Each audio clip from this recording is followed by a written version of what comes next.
भरधाव दुचाकीच्या धडकेत 3 विद्यार्थी जखमी। इनामधामणी येथील घटना। दुचाकी चालकावर गुन्हा दाखल। रस्त्याच्या कडेला बोलत थांबलेल्या 3 विद्यार्थ्यांना भरधाव वेगाने येणाऱ्या दुचाकीने धडक दिल्याने तिघेजण जखमी झाले। इनामधामणी येथील नरवीर उमाजीराजे कमानी नजीक मंगळवार रात्री 11 वाजता ही घटना घडली। या प्रकरणी तेजस बाळकू शेळकंदे वय 22 राहणार पोलीस लाईन पोलीस मुख्यालय विश्रामबाग याच्यावर गुन्हा दाखल केलाय। अपघातात आयुष सागर मलमे वय 9, आदित्य राहुल मलमे वय 10 आणि शिवम राहुल मलमे वय 11 हे तिघे जखमी झालेत।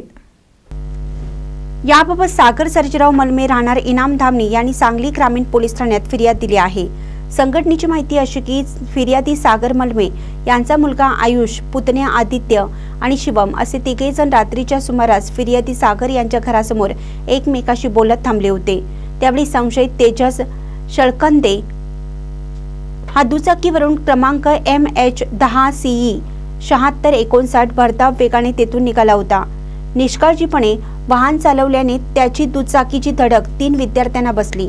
यामध्ये तिघाही विद्यार्थ्यांना गंभीर दुखापत झाली।